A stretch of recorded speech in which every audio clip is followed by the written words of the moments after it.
Good morning प्यारे बच्चों। आज मैं आपको कृतिका किताब का पहला चैप्टर माता का अंचल पढ़ा रही हूँ।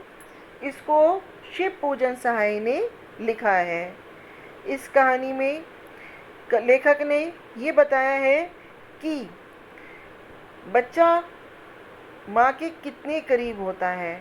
भले ही पिता के साथ बच्चा पूरा दिन रहे, लेकिन जब भी बच्चे पर कभी दुख आता है या परेशान होता है तो वो माँ के आंचल में ही स्वयं को सुखी प्रतीत करता है।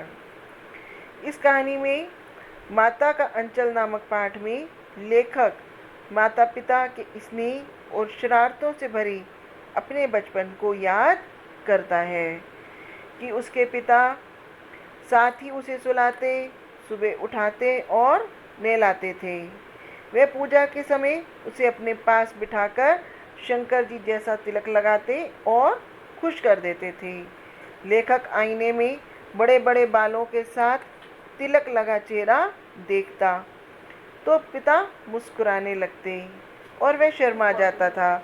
पूजा के बाद पिताजी उसे कंधे पर बिठाकर गंगा में मछलियों को दाना खिलाने के लिए ले जाते और राम नाम लिखी पर्चियों में लिपटी आटे की गोलियां गंगा में डालकर लौटते हुए उसे रास्ते में पड़ने वाले पेड़ों की डालों पर झूला झुलाते।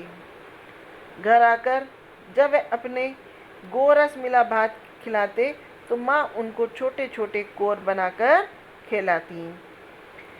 खाना खाकर बाहर जाते तो माँ उसे झपट कर पकड़ लेती और रोते रहने के बाद भी तेल डालकर कंघी करती।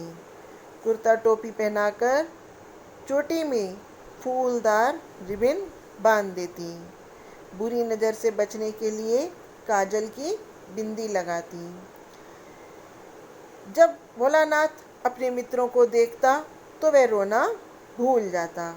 पिताजी उसके बहुत ही लाड़ प्यार करते थे। वह खेल खेल में कभी पिताजी की दाढ़ मूछ उड़ा खींचते, कभी कुश्ती में उनके पिताजी हार जाते। तो इस तरह वो गरोंदा का खेल भी खेला करते थे। उनके खिलौने चूहेदानी को वो पालकी बना लेते, टूटे फूटे मटके के सिपोरी के साथ खेलते और घर में कोई भी टूटा फूटा बर्तन या कनस्तर लेकर वे उनके साथ खेलते थे। कभी कभी वे दूल्हा दुल्हन की शादी भी करते थे और फिर खेतों में खेल में फसल आने पर पूछते कि खेती कैसी रही। लेखक मित्रों के साथ आसपास के छोटे मोटे सामान को जुटाकर इतनी रुचि से खेलता कि उन खेलों को देखकर सभी खुश हो जाते। तिवारी के नाम से जाने वाले एक बूढ़े का मजाक उड़ाते और आंधी आने पर लोकप्रिय गाना गाकर उस लेखक और मित्रों की आदत बन गई थी। एक बार तिवारी का मजाक उड़ाया तो अध्यापक ने उनकी खूब पिटाई की। तब पिता ने उनका बचाव किया तथा सांत्वना दी। जब उनके पिता ने उनका साथ दिया तो लेखक मास्टर की मार को भूल गया।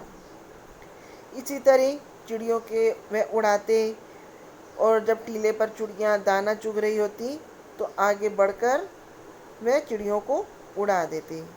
एक दिन खेलते खेलते वह चूहे के बिल के पास चले गए।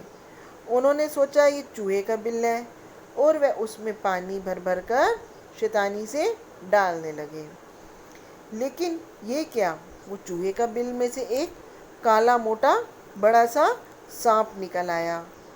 तब भोलानाथ अपने मित्रों के साथ वहाँ से भागने लगे और डर के मारे लुढ़क कर गिरते पड़ते हुए लहूलुहान स्थिति में घर पहुँचे तो उन्होंने देखा आंगन में उनके पिताजी बैठे हुए हैं। तो पिताजी घबरा गए और उनको अपने पास बुलाने लगे और उनको पूछने लगे कि क्या हुआ। लेकिन थोड़ी ही दूरी में उनकी माँ चावल साफ कर रही थी। तो भोलानाथ तुरंत अपनी माँ की गोद में जाकर छुप गया और माँ से चिपटकर घबराते हुए केवल सा सा ही कह पाया।